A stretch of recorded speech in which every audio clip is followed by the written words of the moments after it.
Hi y'all, it's Paula Ripple with Organize Well, and I'm here to talk to you today about a customer success story. This is the favorite part of my job. So, it started last summer when a husband and a wife hired me to help them organize their garage. And they booked a 3-hour session on Saturday morning so that we could work together when they were both home.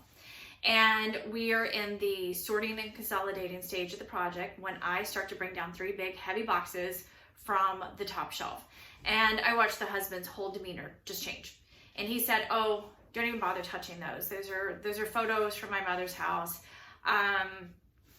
There's really not much I can do with them." And I said, "Well, let's just take a look. Sometimes garages aren't the best place to store photos, so let's double check the boxes." And also, a lot of times when we inherit photos, we get photos that are in frames. And frames can be extremely heavy. Glass is one of the heaviest things. So sometimes just by taking the photos out of the frames, we can take the weight and the size of that collection down. And he was willing to do that. So we started pulling things down and going through these 3 heavy boxes. Sure enough, a lot of frames.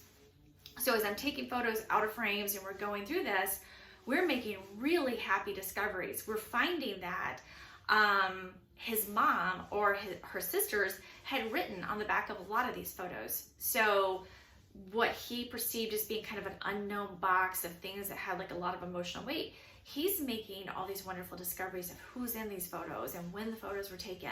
And he's seen photos that he hasn't seen in a long time, or maybe he's never even had the chance to see. And so we worked through the 3 boxes, got it, consolidated it down to 1 box, and it kind of finished up our work. And I took a load of donations to a thrift store that morning as we finished up, and the frames were with me.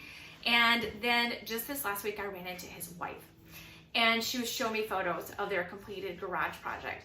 And she was so happy, and I was too, because those photos looked amazing. The workbench that you couldn't even get within a couple of feet of, we had cleared floor space, and she had finished, organizing the small stuff. It looked like, a Pinterest page.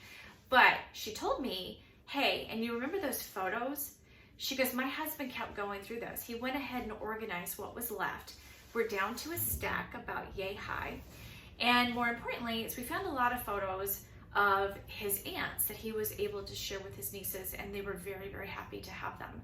So sometimes all you need is to get unstuck. And that's the biggest part of what I do, is teaching people the skills and the techniques and the tips that they need to hear in that moment that just gets them over something, to take that actual weight and emotional weight out of their lives. I'm Paula Ripple with Organize Well, and I hope these tips helped you.